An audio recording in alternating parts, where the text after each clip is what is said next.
لله ولا إله إلا الله والله أكبر ولا حول ولا قوة إلا بالله العلي العظيم. Glory be to Allah, all praise to Allah. There is no God but Allah. Allah is great. Bismillah ar-Rahman ar-Rahim. Assalamu alaikum wa rahmatullahi wa barakatuh. Welcome to a further episode in True Peace, the Secret of Life. We are dealing in this series with how to look at the world's fastest growing religion and sustainable belief system in this universe, and that is Islam.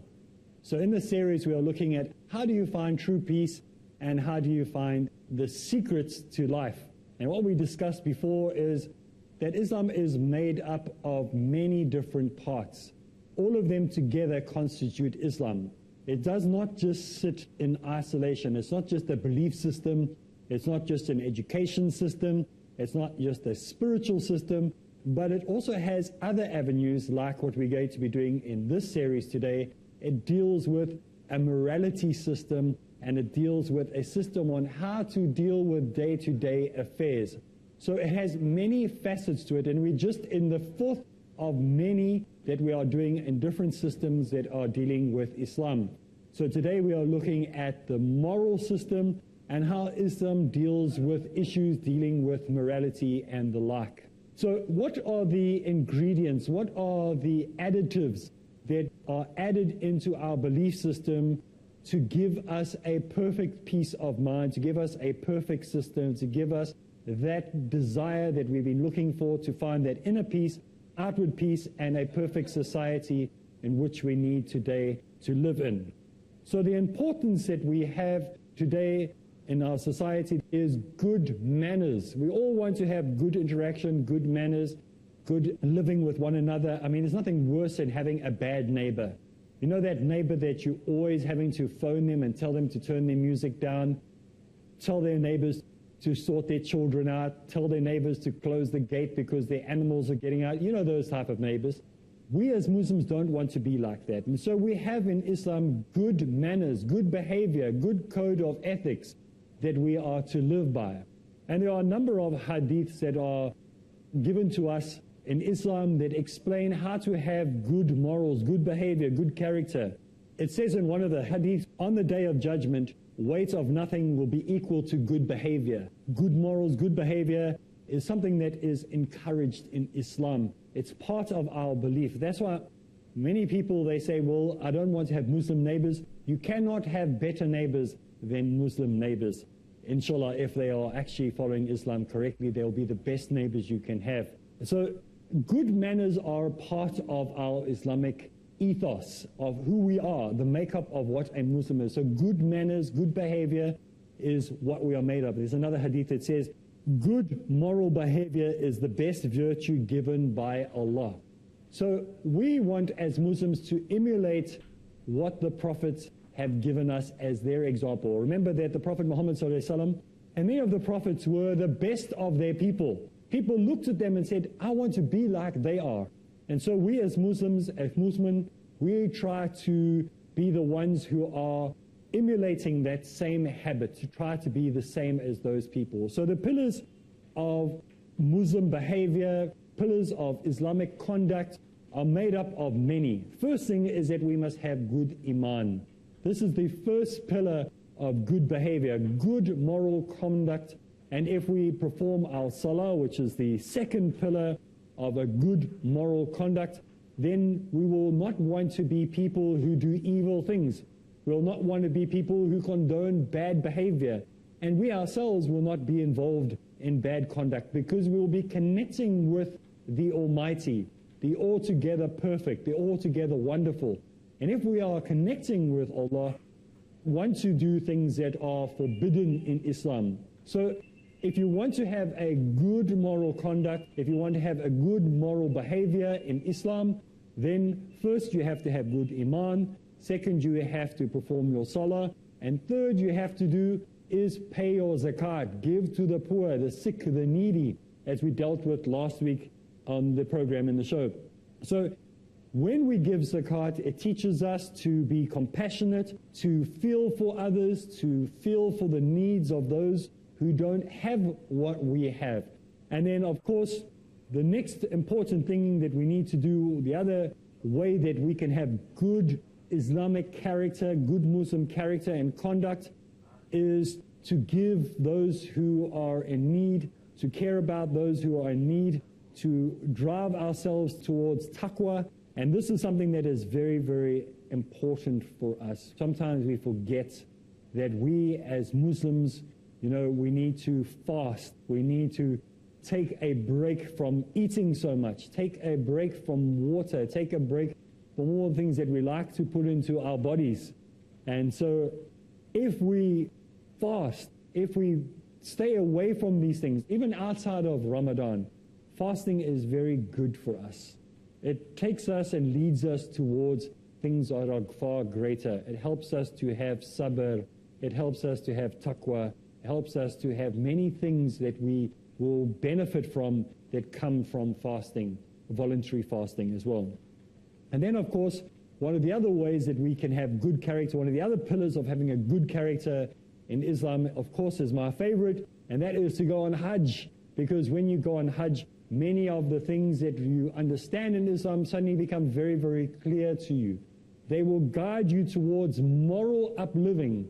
It'll guide you to moral lifestyle. It'll guide you to a moral compass in your life. Because some of us, our moral compass seems to sway a bit. But when you go on Hajj, you come back with a new moral compass because you know the direction that you are supposed to be living in. Suddenly things make a lot more sense than they ever did before. So these are some of the pillars that help you to have a good moral conduct or a good moral upbringing as a Muslim. How to bring Islam into your life in the way it should be. So these are ways that we as Muslims can change our lives in simple ways. Now, the principal guidance in gaining a good insight on how to have a better moral conduct is not to be found in some philosopher or some book written far, far away, but it is to be found in the pages of the Quran. And in the Quran, it tells us that we need to have good conduct, not bad conduct. And it explains that good conduct will help us to find justice, fair justice, true justice. It will help us to find excellence in the way that we give kindness or show kindness to one another. It will help us to have generosity. But if we choose to have bad conduct in our lives, sometimes we become vulgar if we have bad conduct. We will say things that we didn't want to say. We will become vulgar in the way we speak. And so the Quran warns us against being vulgar or having vulgar thoughts or even speaking in a vulgar manner. Also, if we have bad conduct, we will do things that are not permissible, that are forbidden. And then we'll become loathsome. We'll become people who loathe things. We don't want to do things that we know we should be doing. And so we start acting in a bad manner. So what are the causes and the remedies of bad behavior? How can we rectify bad behavior? In Islam, we have not only the problem, but we have the solution given. So in Islam, it's not simply saying, you must not do this. It will give you a solution on what you should do. It won't say, do this and just leave it there. It will tell you, if you do this, this is why it will be of benefit to you. So cause and remedy of bad conduct or bad behavior also given to us in Islam. So how do you deal with perhaps if you are a deceitful person? Perhaps you've been backbiting and talking about somebody in your workplace. Maybe you like to get into gossip with your friends. Maybe you've broken the promises that you made. You said, well, I will take the kids out this weekend, and you didn't do it. Yet in other areas you might be very good. Keep your promises. So these are some of the causes of problems in your life, deceit. So what is the solution? How can you resolve these issues? These issues are backbiting, breaking your promises, not doing the things that you said. Well, the best way to do that is fasting. The remedy for these is fasting. So have a fast during the different times of the year that are prescribed for you to fast. Even fasting will help get rid of other issues. But this is a remedy for deceit. What about people who have love for money? You know, they just want to own stuff. You know those programs you have late on night, you have the shopping network, and they sell all the junk that nobody really wants. But then at night, everybody listens in to those programs and they buy all that nonsense. What about people who love to buy all new clothing and new fashions and new gimmicks? Every time a new cell phone or mobile phone comes out, they have to buy it. What about those people like that? People who are greedy and covet other people's belongings. As soon as they see, I have a family member who's like that. Every time he sees somebody that's got a new product, or maybe they buy a boat, he has to have that boat as well. Maybe you are one of the type of people who shouldn't take things that don't belong to them. You take things that are somebody else's, stealing, in other words. Maybe you cheat people in business. Maybe you cheat in taxes. Maybe you cheat people when you're selling them products. Maybe you're a person who charges more than you're supposed to because you have a love for money and wealth. How do you cleanse yourself of this? Well, the easiest way to cleanse yourself of this, the remedy is zakat, giving to the poor. And this will help you not to be like that. What about those people who are self-conceited and think they are too good for themselves and think they are so great and so wonderful? Maybe you're jealous or proud of yourself. You're jealous of other people having more knowledge than you. How do you resolve this issue? Well, inshallah, we're going to deal with that when we get back from this break, inshallah. All praise to Allah. Bismillah ar-Rahman ar-Rahim. Assalamu alaikum wa rahmatullahi wa barakatuh. Welcome back. We have been looking at how we can remedy causes that we might have in our life by bad actions. And what is the remedy that Islam has for these bad actions? If you have deceit, how you can resolve deceit or backbiting and all this by doing fasting at different times of the years. What about people who love wealth and money and buying things the whole time? How can they resolve that? That is by giving zakat. And now we're talking about those people who want to remedy bad actions or bad conduct in their life, those people who think they're greater than they actually are. Maybe they've got vanity, pride, maybe they're boastful, maybe they're rude, and you know those people you invite to your house and they're just rude from when they walk in. What are those people who think they're just the greatest thing that ever walked? They think they're more clever than they actually are. But well, the remedy for those people is performing their salah on time. When you perform your salah and you're submitting to Allah, that will remove those type of things from your life. There are remedies for all bad actions in your life, and these are things that we have to practice upon. They won't come straight away. These are things you have to work on each day as we perform our salah on time, as we fast correctly, as we give our zakat on time. These things will slowly move out of our lives because we will be filling them with right actions and removing the wrong actions. But what are the fundamental virtues of doing these things? The fundamental virtues is that we will be beginning to pray properly. We will begin to give charity. We will become trustworthy people. We will be people who actually keep the promises that we make. We will become people of justice. We will stand for truth, and we won't allow things to happen in society that often societies that don't have fundamental virtues do. They just ignore these things. Human rights and human responsibilities are thrown out the window. So we'll find in a true society that we have justice. We'll find that we have kindness to people. We'll actually have compassion and true kindness for those around us. And we'll have sympathy. You know, sometimes we have empathy and not sympathy. We must be people who can actually feel what other people feel. Not just empathy, but sympathy for those people. And of course, we'll be better people in the long run. These are the fundamental virtues that we will receive from these.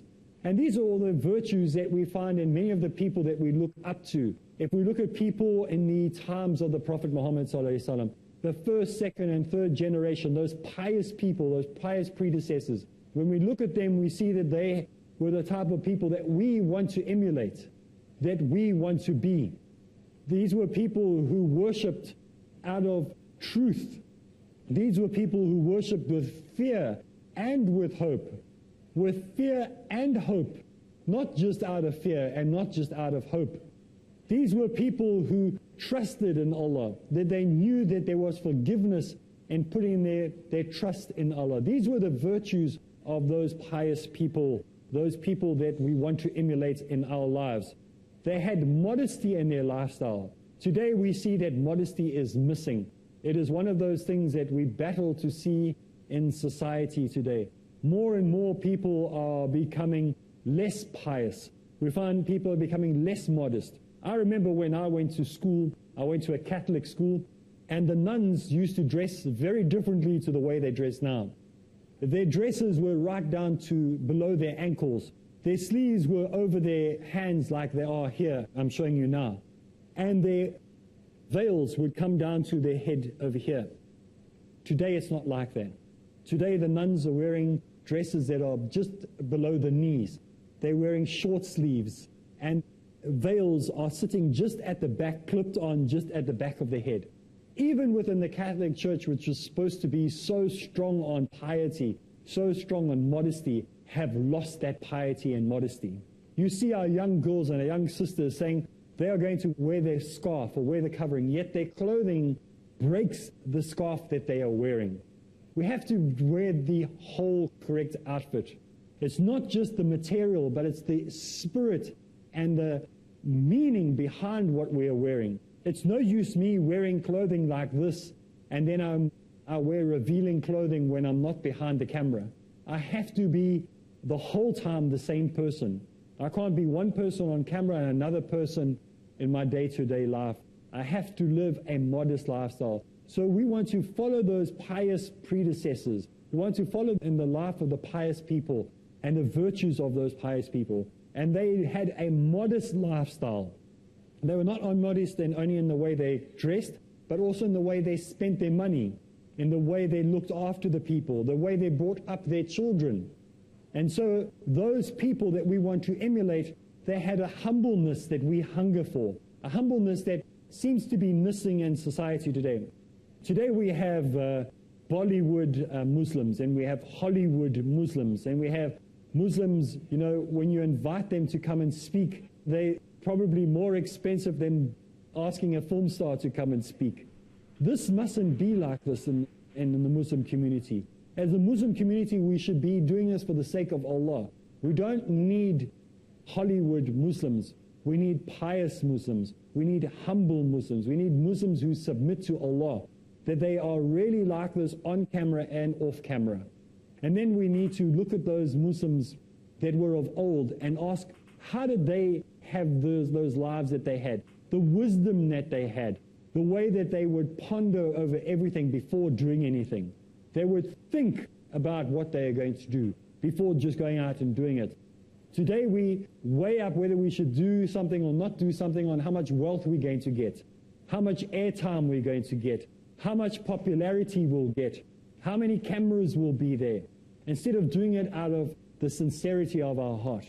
It's sad that we're living in a world where people measure how good a person is on how well known he is. We need to be people that are honest. We need to go back and look at the role model of those people that came during the time of the Prophet Muhammad and after him. Many of those names you don't even know.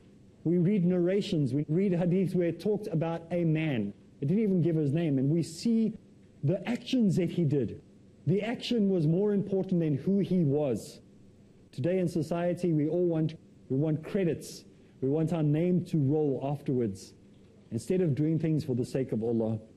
If we want to be like those virtuous people, if we want to be virtuous people in this world today, we want to be successful, we want to know the secret of success, we need to be people who are promoting virtuous living. We need to be promoting the lifestyle of those prophets, of those messengers, of those teachers that came before and showed us how to live simple lives. We know that they didn't have great wealth. One or two of them had wealth, but most of the prophets, most of those teachers, most of those that were sent to mankind were very simple people, had very little in life. If we want to be like those people, if we want to have success in our lives, we need to emulate those people. And we need to have foremost, and the most important thing that I should have put right at the beginning of this list, is we need to have sabr. That is the most difficult thing that we as Muslims having to deal with every day in our lives. Sabr, patience. It's one of the things that we have to practice every second of every day. Sabr, to be patient, to have patience with our children. There was a sight that I saw a few days before I came here to the studio. It was a man getting out of his car, and he got out of the driving seat of the car, and his son was in the back. And he got out, he just opened the door of his car, and he went 1, 2, 3, 4, 5, threatening his child to get out of the car. He himself had just out of his vehicle, and he threatened his child, like, get out of the car, I'm giving you 10 seconds. I don't know what he was doing, how many seconds he gave this child. But as he got out, he had just put his feet out. He started going 1, 2, 3, 4, 5, threatening his child. Where's the sabr? What is that child going to grow up with in a world day? The first memory he remembers is his father threatening him to get out of the car by telling him 1, 2, 3, 4, 5. We must have sabr. But we must also learn that we mustn't use the word sabr as a way to not keep our promises and say to somebody like, you can come to this meeting, and when they come to the meeting and expect everything to happen, they say, sabr, brother, sabr. We must understand that's not abuse, something that we abuse. We mustn't abuse the word sabr, but we must imply it into our own life. Just like when we say, inshallah, sometimes we use it as the inshallah clause, which means no, it's not going to happen. So we must be honest with these words. But let us try to be like those great people, those virtuous people that we read about, that we have learnt about in Islam. And if you haven't learnt about them and read about them, start reading about them. Let's put sabr and shukr into our lives. And these are things that will give us an outcome of good conduct, of good character. So good conduct and good character will give us satisfaction. There'll be harmony in our lives. We'll be more sympathetic and caring about people around us. We will be more tolerant in society for those with different views and different understandings to us. We'll have respect for our family, for our parents, for our community, and even for the children. We'll respect them. We'll be honest. There will be more peace in our society. There will be a unity, a brotherhood, which we are lacking. And this unity will help us become a better, stronger ummah. We'll find prosperity in our communities, in our individual lives. There will be equality in our communities, and there will be a justice in our communities. This is the outcome of good conduct and good moral behavior. And the impact on our society will be seen everywhere. Don't you want a society like this? Don't you want a society that would be a better society for each and every one of us? We don't want to be those people who have bad conduct and therefore bring a bad effect on society. Well, when we look at society today and we look at the bad conduct, we can see that we'll become people who are intolerant. We'll be disrespectful. We'll have enmity between us. There won't be unity. We'll be hostile. There'll be anger. So we as Muslims want to emulate the good things. These are some of the recipes today that we have spoken about, how we can have a successful Muslim ummah, how you can have success in your life, how you can find the secrets to peace in Islam. That's all the time we have for this. Next time, inshallah, we'll continue in this series and we'll go into deeper and more detail on this topic. So from me, Areeb Islam, until next week, Assalamu alaikum wa rahmatullahi wa barakatuh. Subhanallah walhamdulillah.